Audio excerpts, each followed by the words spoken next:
What happens when a gang of criminals targets a black woman at a cafe, thinking she is an easy target to rob, only to find out she was waiting on her Navy SEAL father? Watch as the seasoned veteran fights back against the gang, saving his daughter and risking it all to keep her safe. The city cafe was alive with its usual late afternoon buzz.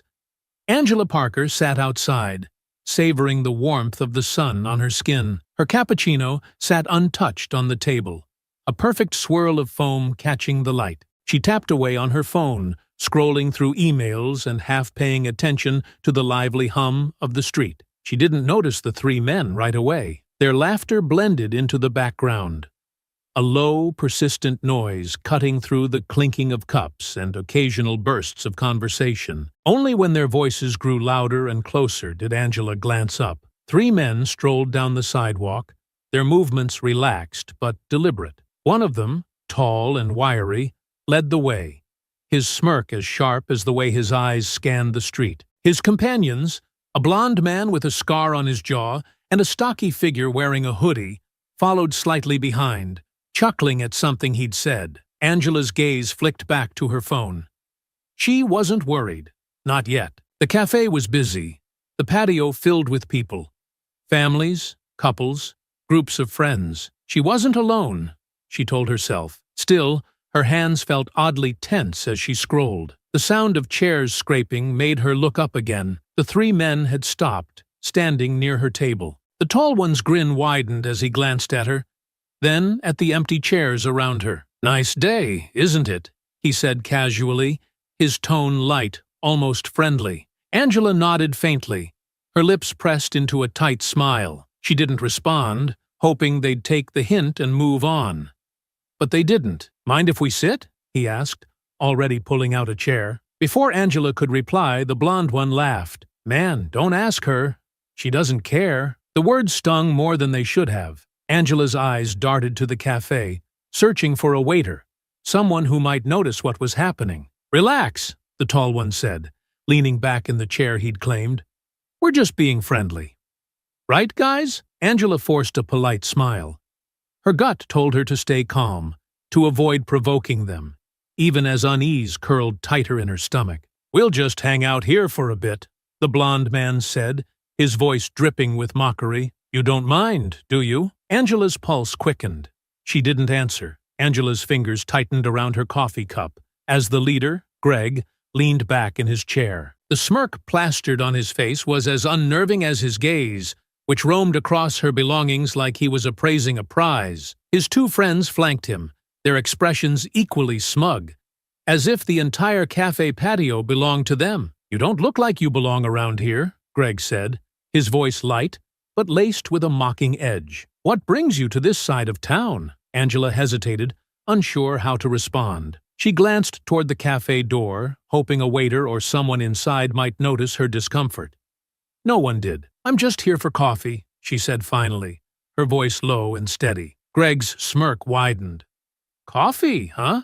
Seems like a fancy bag for just a coffee run." The blonde one, Ryan, leaned forward, his elbows on the table as he pointed toward her purse. "Bet she's got all kinds of goodies in there, huh?" Angela instinctively reached for her bag, pulling it closer. "It's just a purse," she said quickly, trying to keep the tension from her voice. "Relax," Ryan said, chuckling as he leaned back again. "We're just curious. No need to get jumpy." The third man, Paul, snickered. "She's acting like we're gonna rob her or something." The comment made Angela's stomach drop. She looked around again, willing someone, anyone, to intervene. But the surrounding tables were occupied by people too absorbed in their own conversations to notice. Greg leaned forward, resting his forearms on the table as his smirk turned into something colder. "You seem nervous, Angela." The way he said her name made her flinch. She hadn't told him her name, but they'd heard it earlier when she ordered her coffee. "I'm not nervous," she said, though the tremor in her voice betrayed her. Greg chuckled, and his companions joined in. "Sure, you're not." Ryan suddenly reached across the table, tapping her coffee cup. Still hasn't touched her drink. "What's the matter? Not thirsty?" Angela pushed the cup away, her unease growing with every second. Greg sat up straighter, his gaze narrowing. "So, What's in the bag? Nothing important, Angela said, clutching it tighter. That's for me to decide, Greg said casually, reaching out as if to take it. Angela jerked it back. Don't touch my things. Her voice was louder now, drawing a few glances from nearby tables. Greg's smirk faltered for a moment before he recovered, leaning back again. Feisty, he said, his tone dripping with mock amusement. I like that, Paul laughed, the sound harsh and grating. She's got some fight in her. Maybe we should stick around. Angela's heart pounded in her chest. Her palms were damp with sweat, but she refused to back down. Leave me alone, she said firmly, her voice shaking despite her resolve. Leave you alone? Greg repeated, raising an eyebrow. We're just getting started. He motioned to Ryan, who stood up and stepped closer, blocking Angela's path to the cafe door. Paul followed suit, positioning himself behind her chair. Angela was boxed in, her breathing quick and shallow. Greg rose slowly, towering over her as he reached out and snatched the purse from her lap. Stop, Angela cried, grabbing at it, but Greg yanked it away with ease. Calm down, he said, laughing as he opened the bag. We're just taking a look. Angela stood abruptly, her chair scraping loudly against the concrete. Give it back. Ryan shoved her shoulder lightly, forcing her back a step. Sit down, sweetheart. You're making a scene. Angela's voice caught in her throat. She looked around desperately, but the other patrons seemed frozen, unsure whether to step in or stay out of it. Greg rifled through her purse, pulling out her wallet. Ooh, look at this, he said, tossing it to Ryan. Ryan caught it with one hand, flipping it open. Looks like somebody's doing all right for herself, he said, flashing a grin. Angela felt tears sting her eyes as humiliation and anger warred within her. She wanted to scream, to fight, but her instincts told her it would only make things worse. Please, she said, her voice trembling. Take the money and leave. Greg smirked, tossing her purse to Paul, who rummaged through it with a satisfied grunt. Don't worry, sweetheart. We'll be on our way soon enough. He reached for the bracelet on her wrist, and Angela instinctively pulled her arm back. Now, Greg said, his tone turning icy. Don't make me ask twice. Angela hesitated, her hands shaking as she unclasped the bracelet and handed it over. Greg pocketed it with a smug grin. Good girl. He motioned to his friends, and the three began to walk away, laughing and congratulating themselves. Angela sank into her chair, her body trembling with a mix of fear and anger. The patio seemed to fall back into its usual rhythm, the world around her moving on as if nothing had happened. But Angela knew her world wouldn't be the same. Angela sat frozen in her chair, her trembling hands resting on the table. The laughter of the three men echoed in her ears as they strolled away, Greg tossing her bracelet up and catching it like a toy. Her heart pounded with a mix of fear, anger, and humiliation. Angela! The familiar voice snapped her out of her daze. She turned to see her father, James Parker, striding toward her from the cafe entrance. His sharp, commanding presence filled the space around him, and Angela felt a flicker of relief, though it was quickly swallowed by shame. Dad, she whispered, her voice weak. James's eyes swept over her, his expression shifting from confusion to concern as he noticed her pale face and trembling hands. What happened? Angela's gaze dropped to the table. They took my purse, my bracelet. James's jaw tightened. His gaze shifted toward the retreating gang. Greg and his friends were now halfway down the sidewalk, their laughter still carrying over the bustle of the street. Stay here, James said firmly. Dad, don't, Angela began, but he was already moving. James crossed the patio in long, deliberate strides. The gang was just turning the corner when his deep voice cut through the air. Hey! The three men stopped and turned, their laughter fading as they saw him approaching. Greg's smirk returned, but there was a flicker of hesitation in his eyes. Well, look at this, Greg said, his tone dripping with mock amusement. The cavalry's here. James stopped a few feet away from them, his posture calm but commanding. Give back what you took. Greg raised an eyebrow, glancing at his friends. Took? We didn't take anything, old man. Don't lie to me, James said, his voice even but laced with steel. My daughter told me everything. Hand it over. Ryan snickered. Looks like Daddy's here to save the day. Paul crossed his arms, his grin smug. What are you gonna do, Grandpa? Call the cops? James's gaze didn't waver. You've got one chance to do the right thing.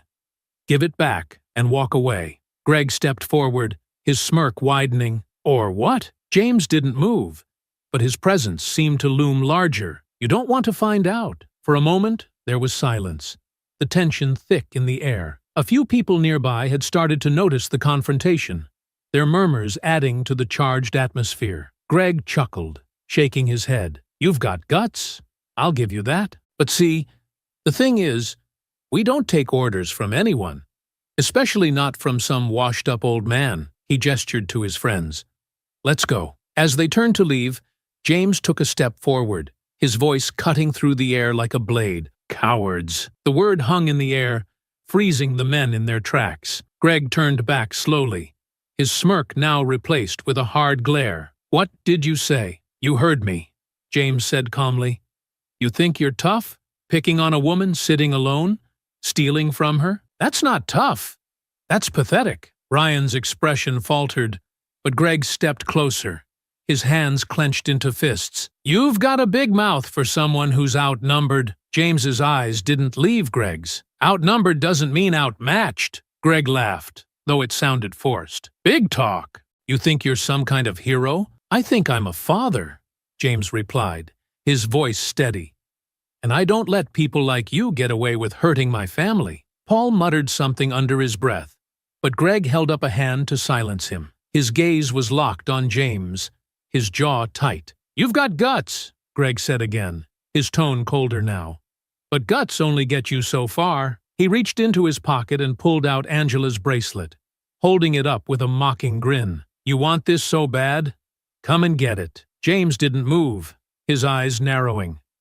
This is your last chance. Drop it and walk away. Greg tossed the bracelet lightly into the air and caught it, his grin widening. Make me. The standoff had drawn the attention of more onlookers now, the murmurs growing louder. Angela watched from her seat, her hands gripping the edge of the table. James's posture shifted slightly, his body language calm but ready. You really want to test me? Greg took another step forward, his grin now a sneer. I think I do. The tension in the air was electric, the patio falling silent as the confrontation reached its breaking point. The standoff felt like it lasted forever, though it was only seconds. James stood firm, his eyes locked on Greg, while the gang leader smirked, tossing Angela's bracelet lightly from hand to hand. Around them, murmurs from bystanders grew louder, but no one stepped forward. Angela's pulse raced as she watched the scene unfold.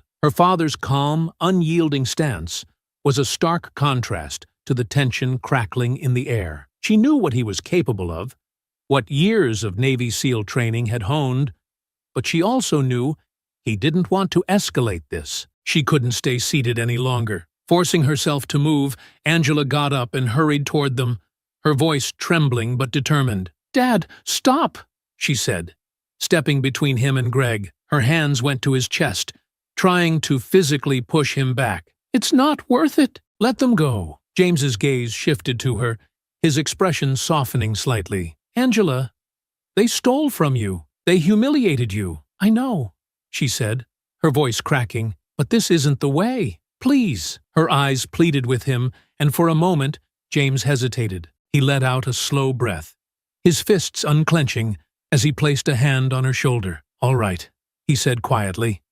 Let's go. Angela exhaled in relief, stepping back to lead him away. But just as they turned, Greg's voice rang out, loud and venomous. Yeah, that's right.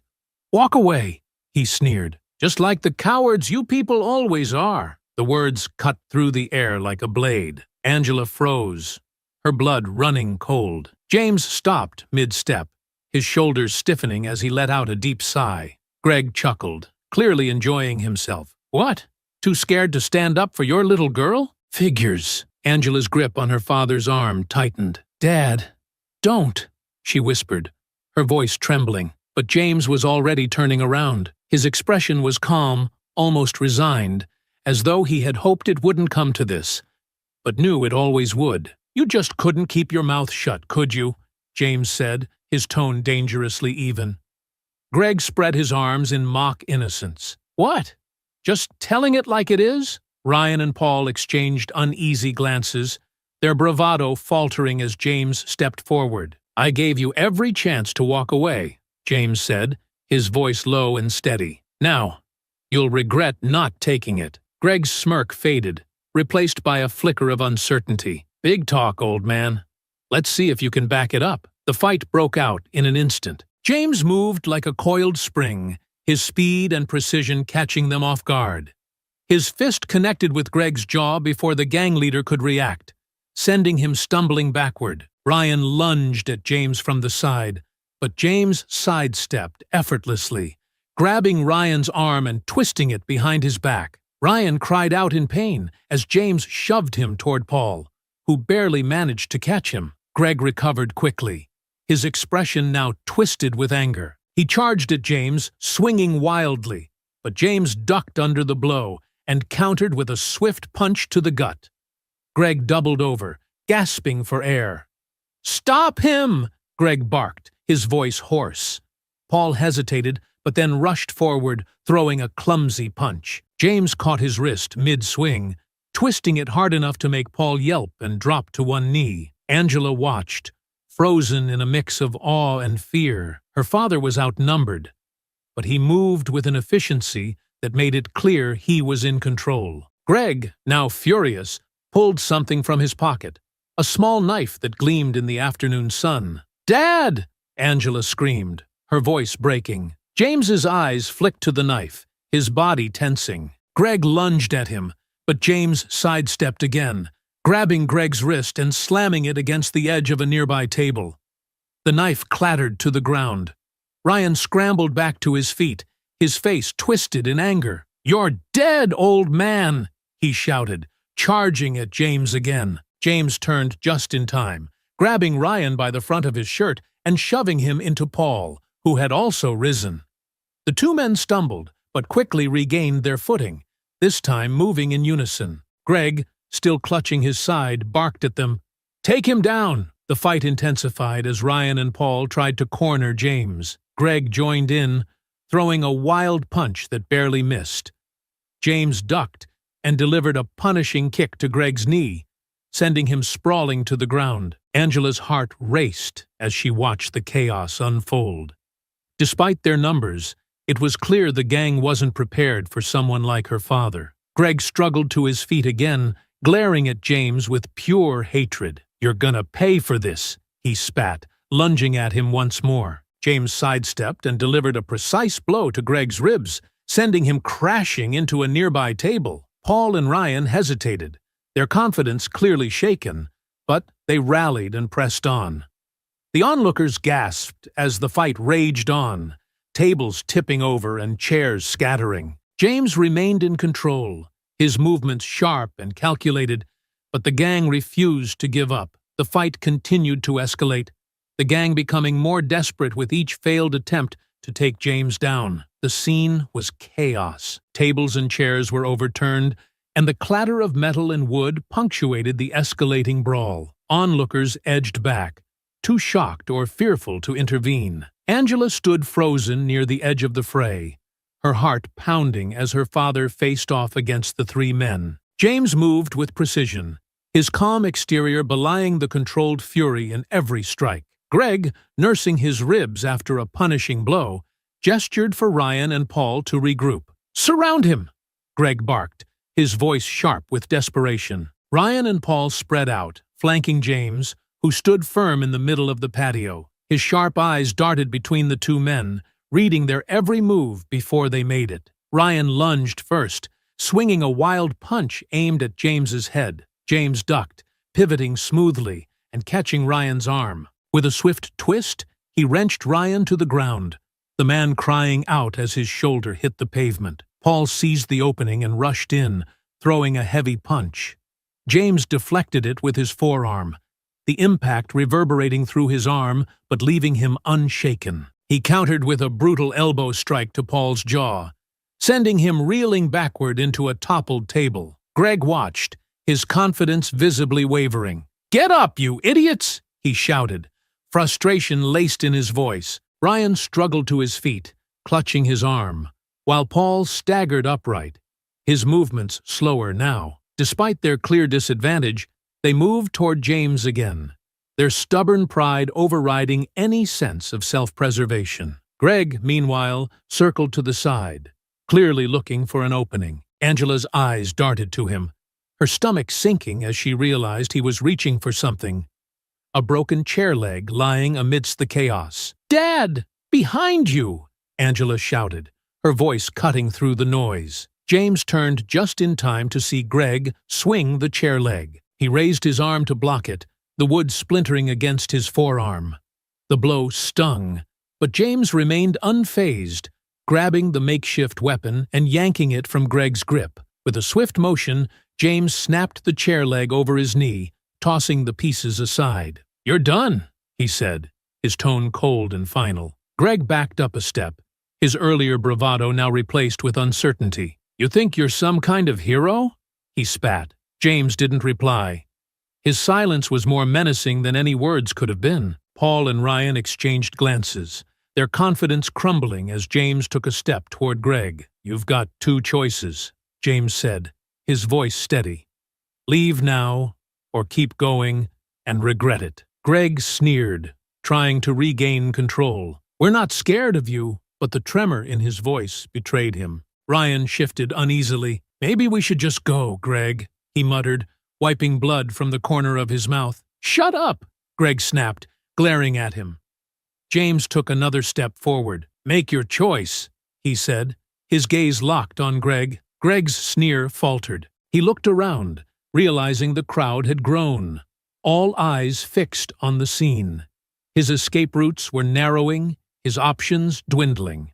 But instead of backing down, Greg let out a frustrated yell and charged at James one last time. James sidestepped the attack with practiced ease, delivering a precise kick to Greg's leg that sent him sprawling onto the pavement. Ryan and Paul hesitated for a split second before rushing in together, desperate to turn the tide. James met them head-on. He grabbed Ryan by the front of his shirt and delivered a knee to his midsection, leaving him gasping for air as he collapsed to the ground. Paul swung wildly, but James blocked the blow and countered with a quick jab to Paul's temple, knocking him off balance. Within moments, all three men were on the ground, groaning in pain and clutching their injuries. The patio fell silent, except for the ragged breaths of the defeated gang. James stood over them, his breathing steady, his expression calm but commanding. "You had your chance," James said, his voice low but carrying the weight of authority. He stepped back,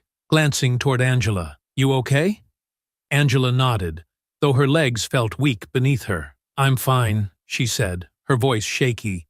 "But what about—" She didn't finish her sentence. Greg, still lying on the ground, glared up at James with unbridled hatred. "You think this is over?" he spat, his voice hoarse.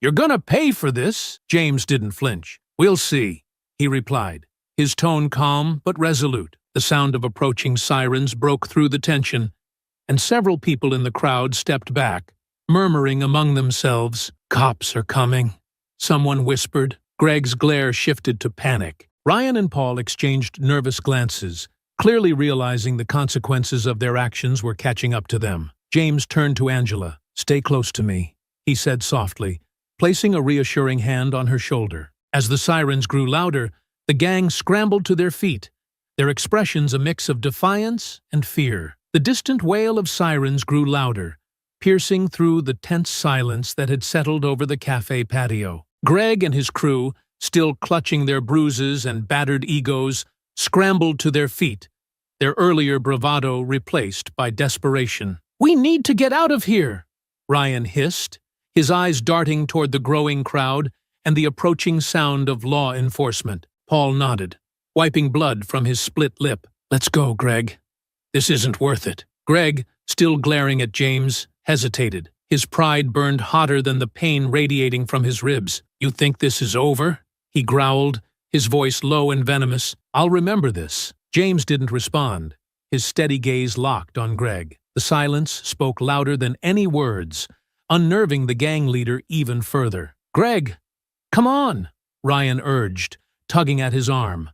With a final hateful glare, Greg spat at the ground near James's feet before turning to flee. Ryan and Paul followed close behind, shoving through the gathering crowd in their haste to escape. James turned to Angela, his hand steady on her shoulder. "Stay here," he said firmly.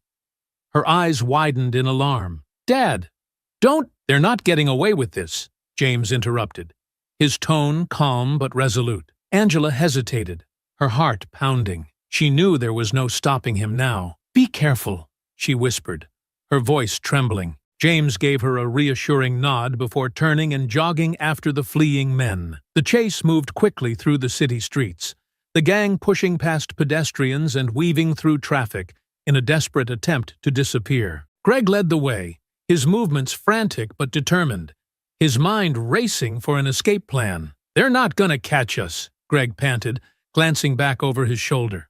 "Just keep moving." Ryan, trailing slightly behind, looked back and cursed. "He's still coming." James followed them at a steady pace, his movements precise and efficient. He didn't rush. He didn't need to. Years of training had taught him how to conserve energy, to bide his time until the moment was right. Greg veered into a narrow alley, gesturing for his crew to follow. The walls were lined with dumpsters and shadows, offering the perfect cover. Or so they thought. "Here," Greg hissed, ducking behind a stack of crates. "We'll lose him here." Ryan and Paul collapsed against the wall, their breaths coming in harsh gasps. "You sure?" Paul asked, his voice trembling. "What if he finds us?" Greg sneered. "He won't. The old man's probably already winded." But their smugness was short-lived.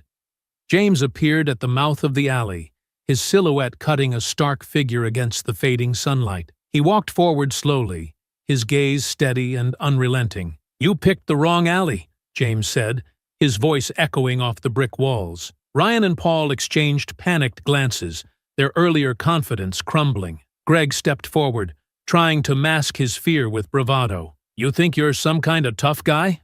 Greg snarled. "You should have just let us go." James stopped a few feet away, his posture calm but ready. "And let you do this to someone else?" He shook his head. "Not a chance." Greg's lip curled into a sneer. "You're outnumbered, old man. You really want to do this again?" James's eyes flicked to Ryan and Paul, both of whom were visibly hesitant. "Looks like your backup isn't as eager this time," he said, his tone cutting.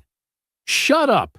Greg barked, his voice tinged with desperation. "Get him!" Ryan and Paul hesitated for a moment before charging, their movements clumsy and frantic. James sidestepped Ryan's wild swing, delivering a precise strike to his ribs that sent him sprawling to the ground. Paul lunged next, but James blocked his attack and countered with a sharp elbow to the side of his head, leaving him dazed and staggering. Greg watched, his confidence unraveling as James turned his focus to him. "This is your last chance," James said, his voice low and dangerous. "Surrender now, or it gets worse for you." Greg's jaw tightened, his fists clenching. "Screw you!" he spat, before rushing at James with all the strength he could muster. James moved with practiced ease, dodging Greg's wild attack and countering with a swift combination of strikes. A punch to the gut left Greg gasping for air, and a sweeping kick sent him crashing to the ground. Ryan and Paul groaned from where they lay, neither making any effort to get back up. Greg struggled to his knees, his glare filled with hatred. You don't know who you're messing with," Greg wheezed, blood trickling from the corner of his mouth. James crouched down, his gaze cold and unflinching. "I know exactly who I'm dealing with," he said. "A coward who preys on the vulnerable." "That ends now." Greg's face twisted in rage, but before he could respond, the sound of sirens grew louder, the flashing lights of police cars illuminating the alley. James stood, stepping back as officers poured into the narrow space. "There they are," James said, motioning to the gang. "They've got stolen property on them and a long list of crimes to answer for." Greg, Ryan, and Paul glared up at him as officers closed in. The flashing red and blue lights bathed the alley in harsh colors, the sound of approaching footsteps growing louder as the police closed in. James stood tall, his presence commanding as he motioned to the gang sprawled on the ground. "Stay down," James ordered, his voice firm, but his eyes stayed sharp, watching for any sign of resistance. Ryan groaned, clutching his ribs as he struggled to sit up. Paul leaned against the wall, his breath ragged,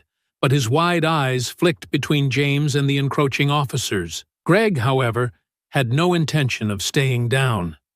His jaw clenched as he pushed himself to his knees, one hand wiping the blood from his mouth. His glare burned with unbridled fury. "This isn't over," Greg muttered, his voice barely audible. James's gaze snapped to him, but Greg's posture gave him away.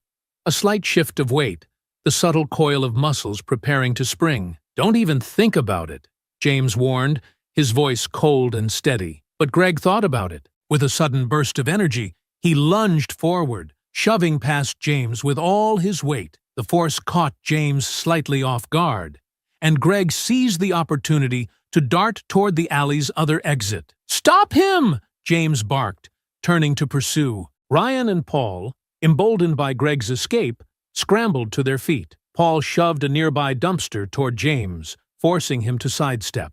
Ryan followed up by charging at James, his movements clumsy but determined. James reacted instinctively, his Navy SEAL training taking over. He sidestepped Ryan's charge and used the momentum to shove him into the wall. Ryan crumpled with a groan, but the brief scuffle cost James precious seconds. Greg was already halfway down the alley, his movements frantic but quick. "Get back here!" James shouted, his voice echoing off the brick walls. Paul lunged next, desperate to block James's path.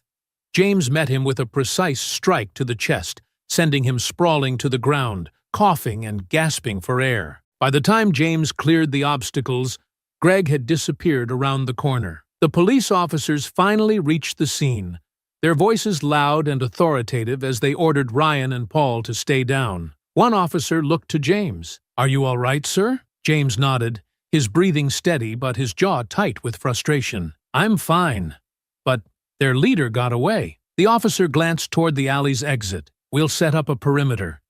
Can you describe him?" James's expression hardened. "Greg, mid-30s, wiry build, brown hair. He's dangerous and desperate." The officer nodded, speaking into his radio to relay the description. Meanwhile, Ryan and Paul, now cuffed and sitting on the ground, exchanged nervous glances. The fight had drained the last of their bravado, and the reality of their situation began to sink in. James turned his attention to them, his voice low and menacing. "You'd better hope the police find Greg before I do." Ryan's face paled, and he looked away, refusing to meet James's gaze. Paul muttered something under his breath, but his defiance was clearly cracking. Angela appeared at the mouth of the alley, her eyes wide with worry. "Dad!" James turned, his tense posture relaxing slightly as she approached. "I'm fine," he said quickly, reassuring her. Angela's eyes flicked to the two cuffed men, then to the alley where Greg had escaped. "Where's the other one?" James's jaw tightened. "He ran." Angela hesitated, fear and anger warring on her face. "What now?" James glanced at the officers taking Ryan and Paul into custody. "Now, we start tracking him down. He's not getting far." Angela looked uncertain. "You're going after him?" James placed a steady hand on her shoulder. "Not alone. The police are involved now, but I'm not letting this go, Angela. Not after what they did." She nodded slowly, her trust in him unwavering despite her lingering fear. The officer who had spoken to James earlier approached again. "We'll take these two in for questioning. If you have any additional information, it'll help us locate their leader." James's gaze shifted to Ryan and Paul. "Don't worry, they'll talk." The officer raised an eyebrow but said nothing, turning back to help his colleagues load the two men into a squad car. As the alley began to clear, Angela touched her father's arm. "What if they don't catch him?" James's expression hardened, his voice quiet but resolute. "Then I will." Angela didn't respond, but the determination in his voice was enough to ease her worries.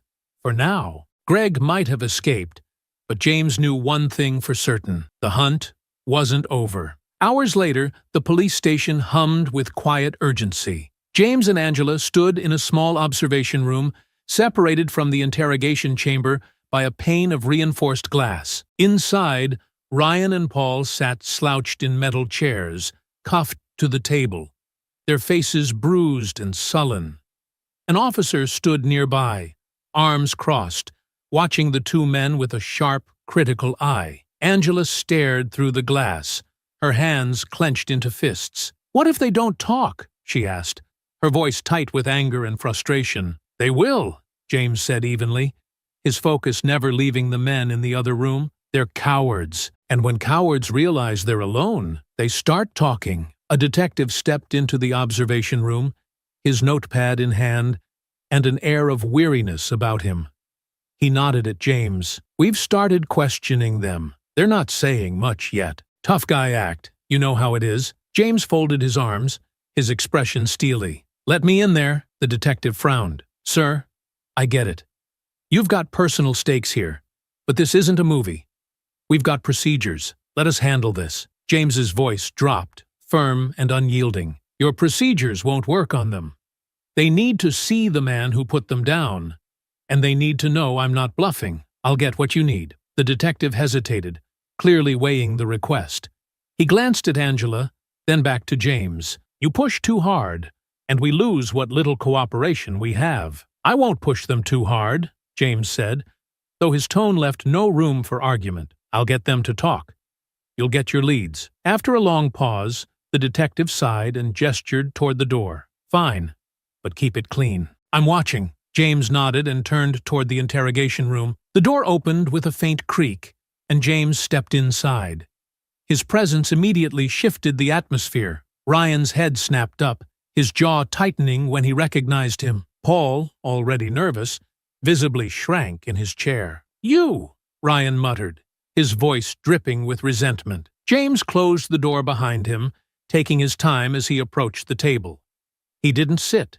Instead, he stood tall, his gaze icy as it flicked between the two men. "Me," James said flatly. His voice carried the weight of authority, making the small room feel even smaller. Paul shifted in his chair, his cuffed hands clinking against the metal table. "We already told the cops everything," he said quickly, his voice trembling. "We don't know where Greg went." James tilted his head slightly, his gaze locking on Paul. "Do I look like I believe you?" Paul swallowed hard, glancing at Ryan for support. Ryan sneered, leaning back in his chair. "What do you want from us? We're not snitches." James leaned forward, planting his hands firmly on the table. The sharp motion made both men flinch. "You're not snitches.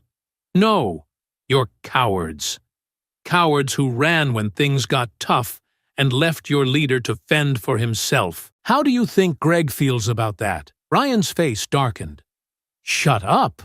You don't know anything." "Oh, I know plenty," James shot back, his voice rising. "I know Greg ditched you the second he had a chance. And I know you two are sitting here about to take the fall for everything he's done. So tell me, what's your plan? Protect him? Go to prison for him?" Paul's gaze dropped to the table, his shoulders slumping. "We don't." "Don't even start," James snapped, cutting him off. He stood straight, pacing slowly around the table. "You know exactly where Greg would go. He didn't just disappear. He's got a hideout. A plan. Someone like him always does. And you're going to tell me where." Paul's breathing quickened, and his leg began to bounce nervously under the table. Ryan, however, clenched his fists and glared at James. "We're not scared of you?" he spat. James stopped pacing, turning to face Ryan directly. "You're not scared?" He leaned in, his voice lowering to a menacing growl. "You should be, because you've already seen what I can do. And if you think the cops are going to protect you when Greg finds out you cracked, you're dead wrong." Ryan flinched, but quickly masked it with a sneer. "You think you're so tough, don't you?" James didn't blink. "I don't think." "I know." He straightened, his gaze flicking back to Paul. "Last chance. Talk." Paul's voice cracked as he finally broke. "There's a warehouse," he blurted out, his words tumbling over each other. "East side of town. He's used it before when things got messy." Ryan whipped his head toward Paul, his expression a mix of shock and fury. "What the hell are you doing?" "I'm not going down for him, Ryan," Paul shot back, his voice desperate. I'm not. James's expression didn't change, but his presence seemed to loom larger. What else? Paul hesitated, then added, there's a bar by the docks. He used to work there. It's quiet. Out of the way. He could be there. Ryan slammed his fists on the table. You're a coward, Paul. You're gonna get us both killed. James leaned closer to Ryan, his voice ice cold. You were already dead the moment you picked the wrong side. Ryan glared at him, but said nothing, his jaw tight with barely concealed rage. James stepped back, turning toward the door. Enjoy your time here. You're going to have plenty of it. As the door closed behind him, Paul slumped in his chair, visibly shaken. Ryan sat rigid, his fists clenched so tightly, his knuckles turned white. James stepped out of the interrogation room, his shoulders set with the kind of rigid tension that comes from unfinished business. Angela was waiting for him in the observation room, her eyes scanning his face anxiously. Did they say anything? She asked quickly. James nodded, his voice measured but firm. A warehouse on the east side. A bar near the docks. It's a start. Angela exhaled, some of the tension leaving her body, but her relief was short-lived, as James's expression darkened. They're holding back, he continued, his voice lowering. There's more they're not saying. Greg wouldn't hole up alone. He's too cocky. If he's got others with him, we're walking into a trap. The detective from earlier walked into the observation room, his notepad in hand. He looked at James with a mixture of respect and apprehension. We've got units ready to check the warehouse and the bar. What do you want to do? James didn't hesitate. Before we make a move, I'm going back in. We need to know if Greg's got backup and how many people he's working with. The detective raised an eyebrow. You already got them to crack once. You really think they'll give up more? They will, James said simply, his tone leaving no room for argument. Angela touched his arm. Dad, are you sure? They're already riled up. What if they dig their heels in? They won't, James replied, his eyes steady. Greg left them behind, and they know it. It's only a matter of time before they turn on him completely. I just need to push a little harder. The detective sighed, motioning toward the door. All right, but keep it by the book. We're still watching. James gave him a sharp nod and headed back toward the interrogation room. As James stepped into the room, the door closing with a heavy click, the atmosphere immediately shifted. Ryan and Paul both looked up, their earlier defiance replaced with unease. What now? Ryan muttered, slumping further in his chair. James walked to the table and leaned over, his hands flat against the cold metal surface. He didn't say anything at first, letting the silence stretch and weigh on them. Paul fidgeted nervously, his knee bouncing under the table. Ryan, though visibly uncomfortable, tried to maintain a scowl. Here's the thing, James began, his voice calm but laced with steel. You gave me locations. That's a good start. But we both know Greg doesn't like working alone. So, who else is with him? Paul's knee stopped bouncing, and his eyes darted to Ryan, who let out a bitter laugh. Why do you care? Ryan sneered. You think you're gonna play hero and take down his whole operation? James didn't flinch. I care because the next person they target might not walk away as lucky as my daughter. You think this ends here? You think Greg's going to stop because you're sitting in this room? He's already planning his next move, and if we don't stop him, someone else gets hurt. Paul shifted in his seat, his discomfort growing. I told you what I know, he said weakly. The warehouse, the bar, that's all I've got. James turned his attention to Paul, his gaze sharp. You're lying. You know who Greg works with. You've seen them, heard their names. Tell me. Paul swallowed hard, his gaze dropping to the table. Ryan scoffed. You're wasting your time. Greg doesn't tell us everything. He doesn't trust anyone. James straightened, his voice rising slightly. Oh, he trusts someone? He wouldn't operate without a safety net. If you want to stay here and protect him, fine. But know this, he won't do the same for you. The second he feels cornered, he'll throw you under the bus, without a second thought. Paul's breathing quickened, his resolve clearly cracking. There's one guy, he said, his voice barely audible. Paul, shut up, Ryan snapped, slamming his fists on the table. No, I'm done, Paul shot back, his voice breaking. You saw how he ran. He left us. You think he cares about what happens to us? James stepped in, his voice calm but commanding. Who's the guy? Paul hesitated, then blurted out, Eddie. He's got connections all over. Greg trusts him with the big stuff, moving stolen goods, finding hideouts. If Greg's got a plan, Eddie's part of it. James nodded slowly. Where do I find Eddie? Paul looked down at his cuffed hands. I don't know exactly, but he hangs around the docks sometimes. He's got a truck, a black one.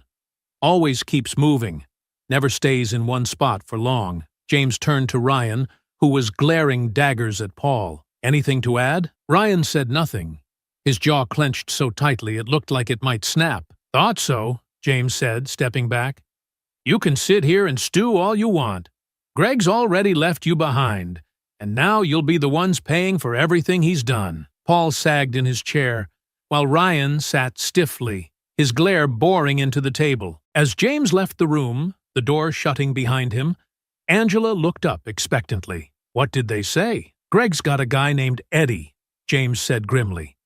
If we find Eddie, we find Greg. The night had settled over the city, casting long shadows across the docks. The air was damp and carried the faint scent of salt and oil. James stood near the edge of the water, his eyes scanning the expanse of warehouses and scattered shipping containers. The area was quiet, save for the occasional hum of a passing vehicle or the distant creak of a crane. Angela had stayed back at the station, reluctantly agreeing to let her father handle this part alone. James knew she'd wanted to come, but this wasn't the place for her.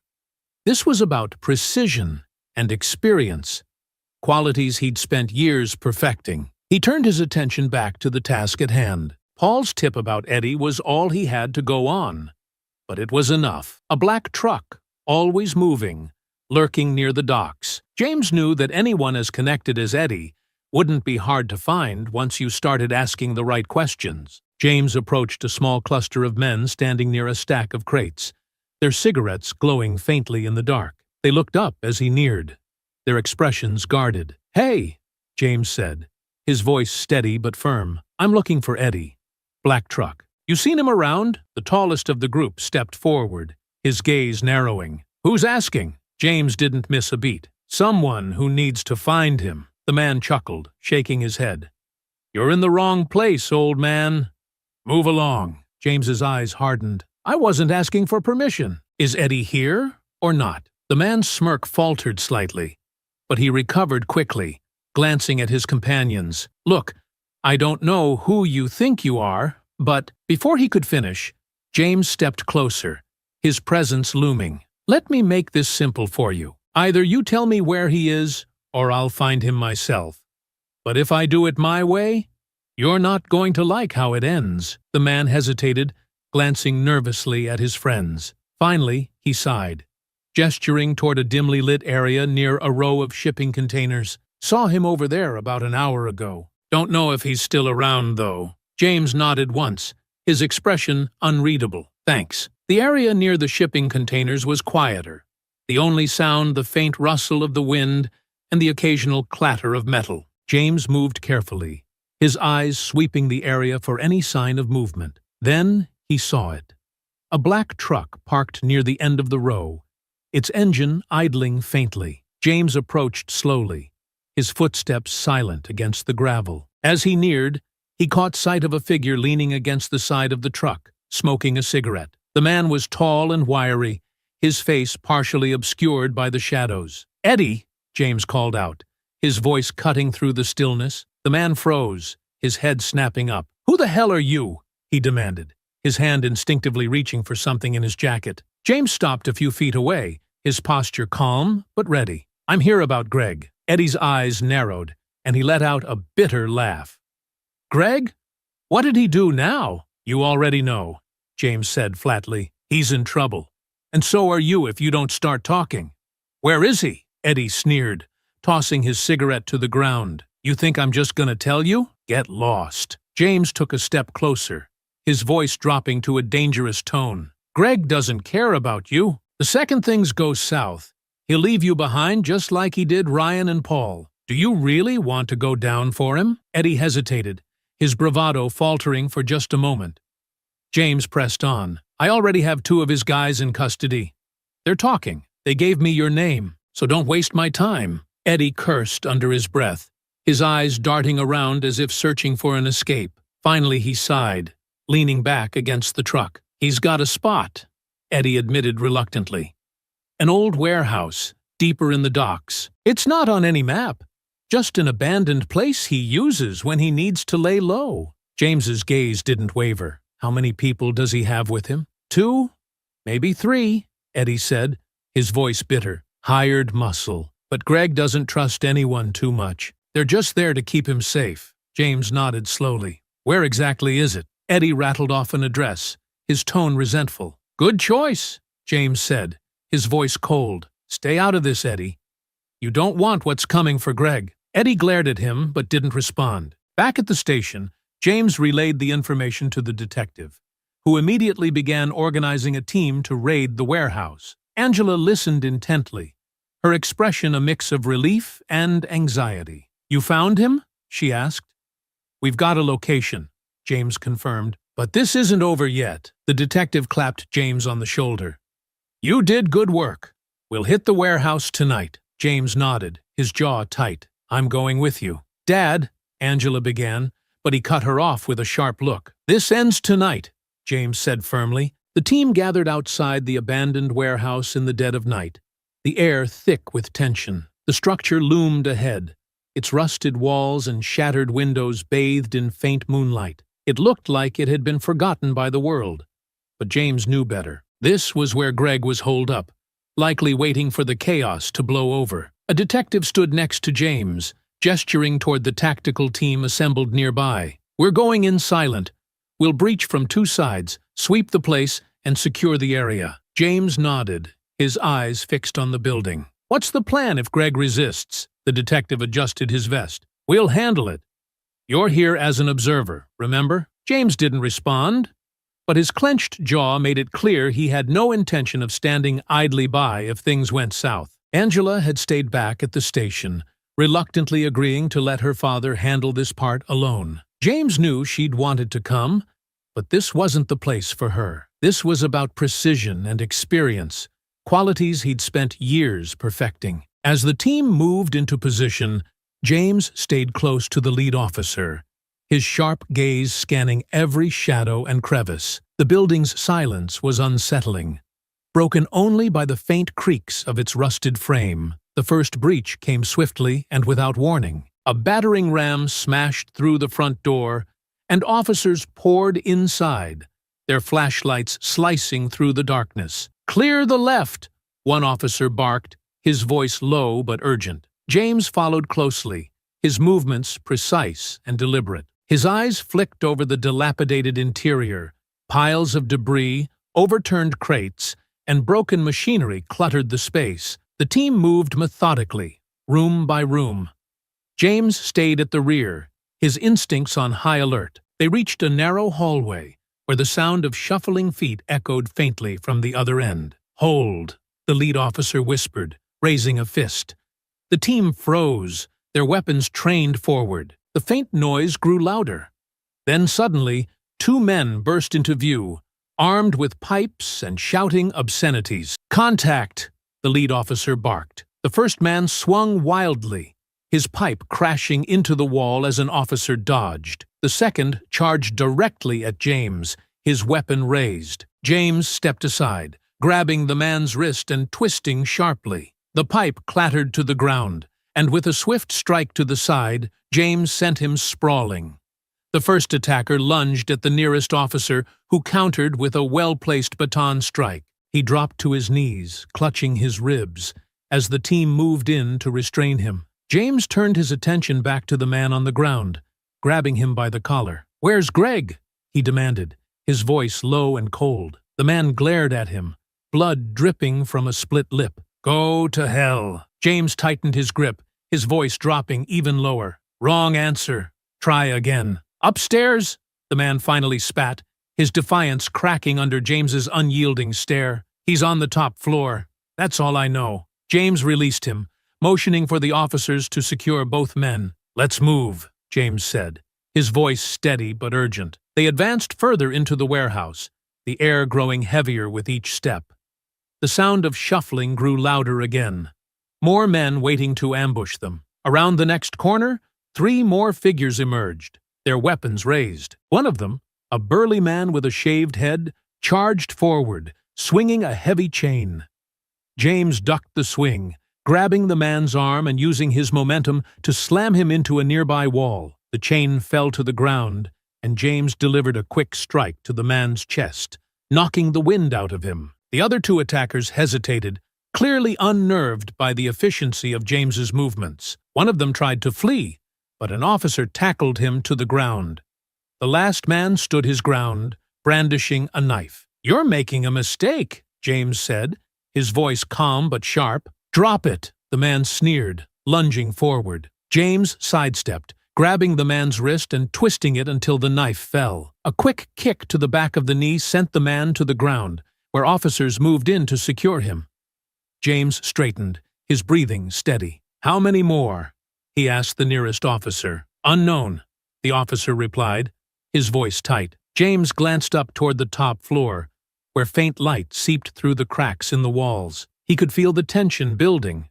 Greg was up there, waiting. "Let's finish this," James said, his tone leaving no room for argument. The warehouse had grown eerily quiet, save for the soft hum of machinery in the distance. The team moved in tight formation, their boots echoing in the silence. James's eyes remained locked on the staircase ahead. Every step felt like it brought him closer to the end of this, closer to Greg. The officers had cleared the lower floors, but the top remained a mystery. Greg had already shown how far he'd go to keep control. James knew it wouldn't be easy.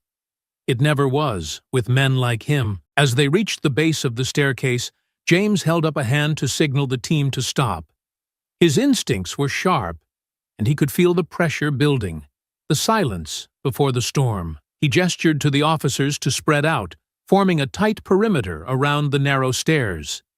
"Stay tight. We don't know what's waiting up there," James muttered under his breath. The lead officer nodded, and they began their ascent, each step creaking under their weight. The tension was palpable, the air thick with anticipation. The top floor was dark, the only light coming from a few broken windows. Dust and debris scattered across the floor, evidence of the place's abandonment. But as James's team moved further in, the faint sound of shuffling footsteps echoed from the shadows. James's pulse quickened. He knew Greg was somewhere close, probably watching them, waiting for the right moment to strike. "Move in," James commanded, his voice low and steady. The officers spread out cautiously, scanning the room. There were crates piled high along the walls, scattered furniture and various broken items, but no sign of Greg. Then, out of the corner of his eye, James spotted movement, a figure slipping between 2 large stacks of crates. His instincts flared, and without hesitation, he moved toward the figure, his body low, eyes narrowed. Greg emerged from the shadows with a crowbar in hand, his eyes wild and filled with rage. His lips curled into a sneer as he swung the crowbar toward James. "You should have stayed out of this," Greg spat, his voice hoarse with fury. "You're just as pathetic as the rest of them." James didn't flinch. He blocked the crowbar's swing with his forearm, the impact reverberating through his body. Greg swung again, faster this time, but James was already moving, sidestepping the blow and countering with a powerful punch to Greg's midsection. Greg staggered but quickly recovered, throwing a wild punch of his own. James ducked under the swing, his body already in motion. With a quick, controlled movement, James grabbed Greg's arm and twisted it behind his back, slamming him into the wall with a sickening thud. "You're done, Greg," James said coldly, his grip tightening. "This is over," Greg gasped, struggling to free himself. But James's strength kept him pinned. The officers moved in quickly, but Greg wasn't ready to give up. With a sudden burst of energy, he kicked off the wall, throwing himself backward and knocking James off balance. The 2 men stumbled, rolling across the floor, but Greg was on top now, his teeth bared in a snarl as he raised the crowbar. "You're not getting away with this," Greg yelled, swinging the crowbar downward. James barely had time to react, raising his arm to block the blow. The crowbar hit with a sharp crack, sending a shock of pain through his arm. But James's grip remained strong. He shoved Greg off, using his momentum to pin him to the ground with a quick knee to the chest. Greg writhed beneath him, his eyes full of fury. "You think you've won? You're just another one of them. Weak and useless." James leaned in closer, his voice cold. "I'm not like you, Greg. I don't hurt people to make myself feel better." Greg laughed bitterly, his breath ragged. "You're wrong. You're just like me. You think you can stop me, but you can't. You don't even know who I am." James tightened his grip on Greg's collar, dragging him up to face him. "I know exactly who you are. A man who hurts others to feel powerful. And that ends now." Greg's eyes flicked toward the officers, who were standing by, watching the struggle. But instead of trying to fight back, he smirked. "You're right. It's over. But don't think this is the last you'll hear of me." Greg spat, his words filled with venom. James stared at him, unblinking. "We'll see about that." With one final move, James twisted Greg's arm behind his back and forced him to the floor, where he held him in place. The officers quickly moved in, cuffing him and lifting him to his feet. As Greg was led away, he turned his head to glare at James. "You'll regret this," he sneered. "I'll make sure of it." James didn't flinch. He stood tall, watching as Greg was taken out of the room. The hunt had ended, but something still gnawed at the back of his mind. There was more to this, more that Greg had hidden. James turned to the officers. "Get him to the car. I want a full sweep of the place. No one leaves until we know everything." The detective, standing off to the side, gave a grim nod. "We'll take care of it." James looked toward the exit. The weight of the moment hung heavy in the air, but for the first time in a long while, he allowed himself a moment of relief. Greg's reign was over, and no one else would fall victim to him. The warehouse was quiet now, the air heavy with the aftermath of the struggle. Greg had been subdued, his wrists cuffed tightly behind him as two officers hauled him toward the waiting vehicles outside. James stood motionless in the center of the top floor, his chest rising and falling with slow, steady breaths. The fight had left a dull ache in his arm, but his focus was elsewhere. The detective approached, his flashlight sweeping the dark corners of the room. "We've got him, Parker. That's what matters." "But something tells me this isn't everything." James nodded, his sharp gaze moving over the scattered crates and makeshift furniture. "Greg's been operating too long to have everything in one place. He's got stashes, connections. There's more here." The detective frowned, motioning for the team to begin a full sweep of the floor. "Let's see what we can find. If he left any loose ends, we'll tie them up." James moved to a corner of the room where a stack of crates was partially covered with a tarp. He pulled the fabric back, revealing an assortment of items: electronics, jewelry, and other valuables. "Stolen goods," James muttered, motioning to the detective. "He's been stockpiling." The detective nodded grimly. "We can match this to the recent robberies. It'll help lock him in." As James continued to search, his foot brushed against something metallic. He crouched down, lifting a rusted panel from the floor to reveal a hidden compartment. Inside were several small notebooks, their pages filled with names, locations, and dollar amounts. "Ledger," James said, holding one up for the detective to see. The detective's eyes widened. "This is big. Names of buyers, accomplices, maybe even clients. Greg's going to have a hard time explaining this." Outside, the air was cool and sharp, a stark contrast to the heat of the warehouse. Greg sat in the back of a squad car, his face a mask of fury. He glared at James as he exited the building, his lips curling into a sneer. "You think this is over, Parker?" Greg shouted, his voice muffled through the car window. "You don't know who you're messing with. I've got people. You'll see." James stepped closer to the car, his expression calm but unyielding. "You've got nothing, Greg. Your people abandoned you the second you went down, and now everything you've done is going to catch up to you." Greg's sneer faltered, but he quickly recovered, laughing bitterly. "You think you're some kind of hero? You're just a washed-up soldier playing cop." This doesn't change anything. James leaned in, his voice low and steady. You're right. I'm not a hero, but I don't need to be to stop someone like you. Greg's glare burned into him as the officer in the front seat started the car. The vehicle pulled away, its red and blue lights fading into the distance. The detective approached, holding one of the ledgers James had uncovered. This is enough to dismantle his entire operation, he said, flipping through the pages. He's tied to a lot more than just robbery. Human trafficking, arms deals. It's all in here. James's jaw tightened. Make sure every name in that book is held accountable. The detective nodded. We'll put together a task force. This could take months, maybe years to unravel. But you just handed us a starting point. Angela arrived shortly after, her expression a mix of relief and worry as she spotted her father standing near the warehouse entrance. She rushed to him, her arms wrapping tightly around him. Dad, she whispered. You're okay. James returned the embrace, his usually stoic demeanor softening slightly. I'm fine, he said quietly. It's over. Angela pulled back, her eyes searching his. Is it really? What about everything else Greg was involved in? James glanced at the detective, who held up the ledger. We've got the evidence. They'll follow the leads. Angela nodded, though her brow furrowed with lingering concern. And the people he hurt? What about them? James's expression hardened. We'll do what we can, starting with returning what he stole. Over the next few hours, the team cataloged the stolen goods and matched them to open cases.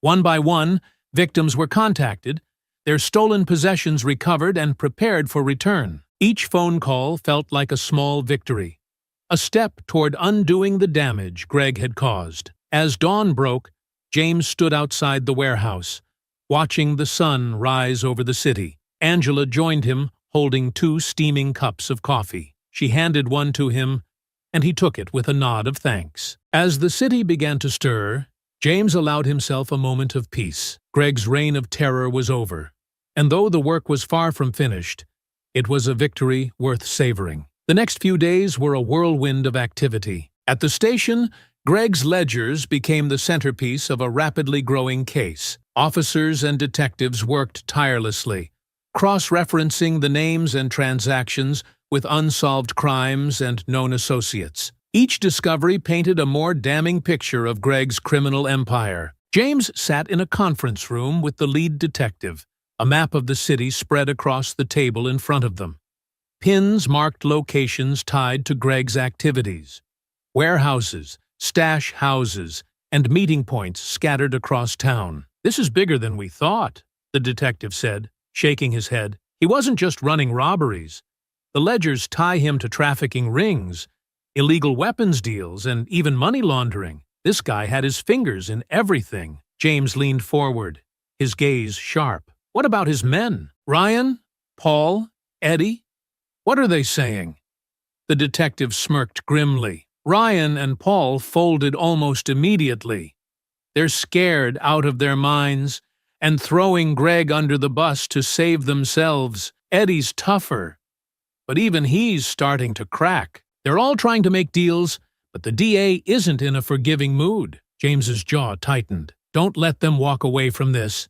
They knew what they were doing. They won't, the detective assured him. We've got enough to put them away for a long time, even without Greg's testimony. James's gaze flicked to the files scattered across the table. Photos of stolen goods, lists of victims, and accounts of crimes Greg's gang had committed. Each piece of evidence was a step closer to justice, but the weight of it all was suffocating. That afternoon, James found himself outside the courthouse. The air was crisp, and the murmur of reporters and onlookers filled the space as Ryan and Paul were escorted from a police van into the building. Their heads were down, their expressions sullen, and their once brash attitudes seemed to have dissolved under the weight of their situation. Angela stood beside James, her arms crossed, as she watched them. They don't look so tough now, she said quietly. They're not, James replied, his tone even. They never were. They just thought no one would hold them accountable. Angela looked up at him, her brow furrowed. Do you think they regret it? James's gaze didn't waver. People like them don't regret the harm they cause. They regret getting caught. Angela was quiet for a moment before she asked, "What about Greg?" James's expression darkened. "Greg's worse. He regrets losing control. That's all that matters to him." Inside the courthouse, the trial began in earnest. The prosecution wasted no time presenting its case, starting with a meticulous breakdown of Greg's crimes. Photos of stolen goods recovered from the warehouse were displayed on screens, along with documentation from the ledgers James had uncovered. The prosecutor's voice was steady and deliberate as she addressed the jury. This man built an empire of exploitation. He preyed on the vulnerable, using fear and manipulation to maintain power. But today, the evidence will show that his reign is over. Ryan and Paul were the first to take the stand, their faces pale as they recounted their involvement in Greg's operations. Under the prosecutor's questioning, they described how Greg had recruited them, using promises of quick money and threats to keep them loyal. Ryan shifted uncomfortably in his seat, his voice shaky. "Greg, he always had a plan. He told us what to do, who to target. If anyone stepped out of line, he made sure they paid for it." Paul nodded, his hands trembling as he gripped the edges of the witness stand. We thought it was just robberies at first. But it got worse. The trafficking, the weapons, it was all him. He called the shots." As they spoke, James watched Greg from across the room. The gang leader sat stiffly at the defense table, his expression cold and unflinching. But James could see the tension in his clenched jaw and the way his fingers dug into the arms of his chair. When it was the defense's turn, Greg's lawyer tried to poke holes in the testimony, suggesting that Ryan and Paul were exaggerating to save themselves. But the evidence was too overwhelming to dismiss. After hours of testimony and evidence presentation, the courtroom fell silent as the prosecutor prepared for her closing argument. She turned to the jury, her voice steady and resolute. "This case isn't just about one man's crimes," she began. "It's about the impact those crimes had on countless lives. Families torn apart, communities left in fear. Greg Daniels and his accomplices thrived on the belief that no one could stop them. But today, we have the power to prove them wrong." As she spoke, James felt a quiet sense of vindication. This wasn't just about Angela or even himself.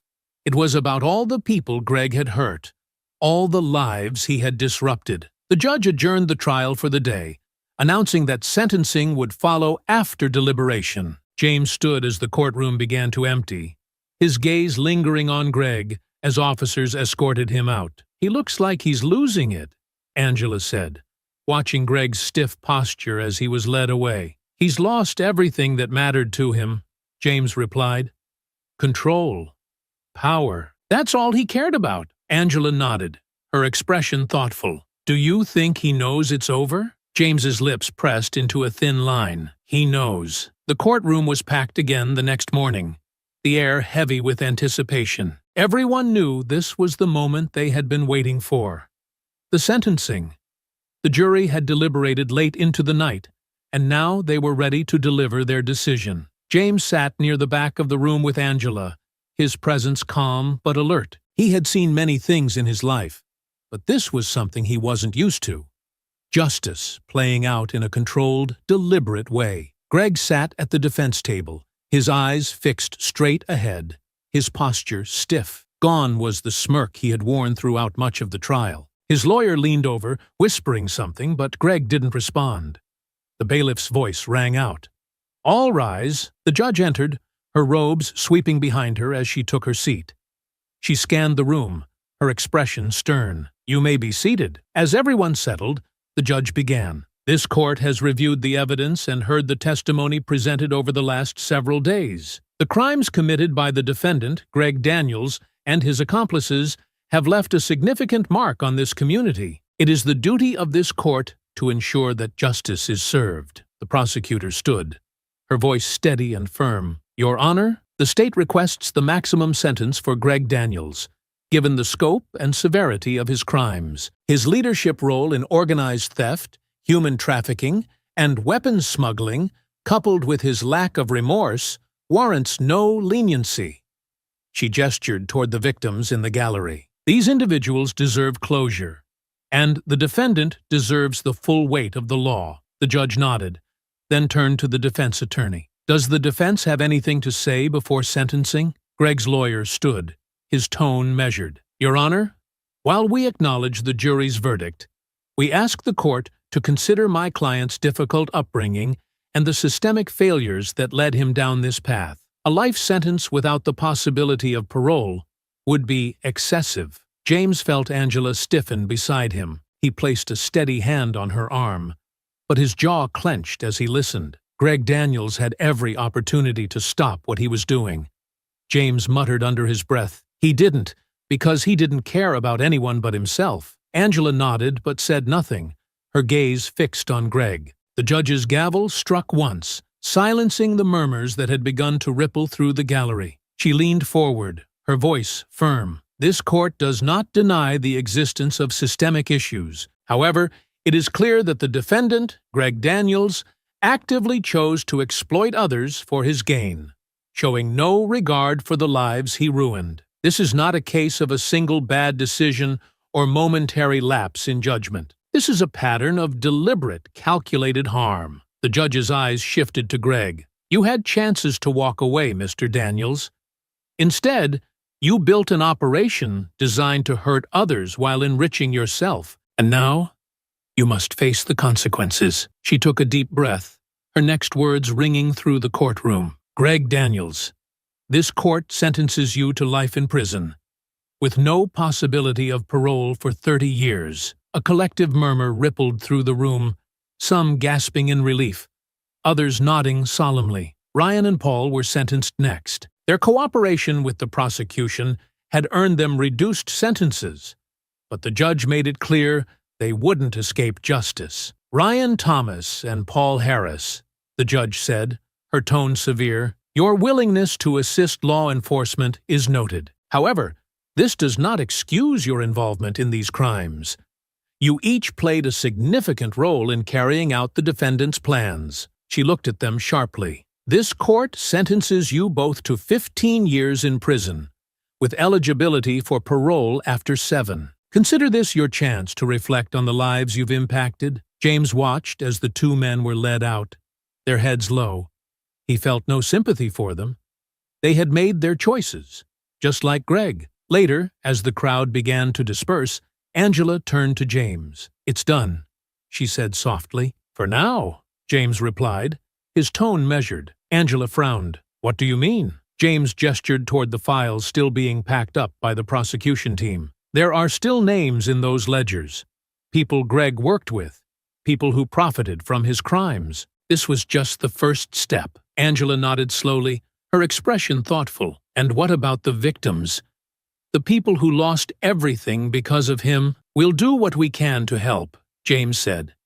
The stolen goods we recovered are already being returned, but some things can't be replaced. That evening, James and Angela returned to the police station one last time. The detective met them at the front desk, his expression tired but satisfied. Greg's not getting out anytime soon, the detective said, handing James a file. We've got teams following the leads in those ledgers. With luck, we'll shut down the rest of his network before they can regroup. James took the file, flipping through the pages. Good. Make sure none of them slip through the cracks. The detective smiled faintly. You can count on it. Thanks for everything, Parker. We couldn't have done this without you. As James and Angela left the station, the cool night air wrapped around them. The city was quiet, its streets illuminated by the soft glow of streetlights. Angela looked up at her father. Do you think it's really over? James was quiet for a moment before replying. It's never over.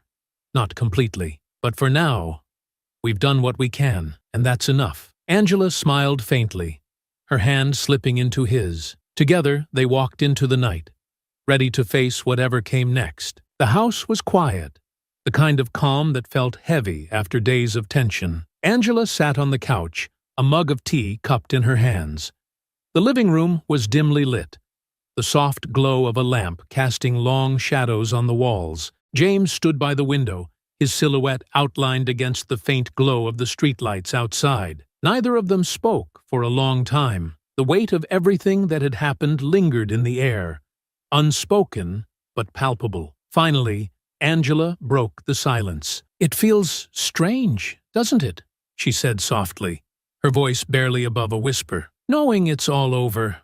At least for now." James turned from the window, his expression unreadable. He crossed the room and sat in the armchair across from her, leaning forward with his elbows on his knees. "Strange isn't the word I'd use," he said, his voice steady but tired. "Necessary, maybe, but not strange." Angela studied his face, searching for something she couldn't quite name. "You've done things like this before, haven't you?" James nodded, his gaze dropping to his hands. "In a way. In the military, it was different. Cleaner, in a sense. Orders, objectives, a clear enemy. This was messy." Angela set her mug down on the coffee table. "Do you think they'll ever understand what they've done? Greg, Ryan, Paul, any of them?" James leaned back in his chair, letting out a slow breath. "Some might. Ryan and Paul, maybe. They're cowards, not monsters.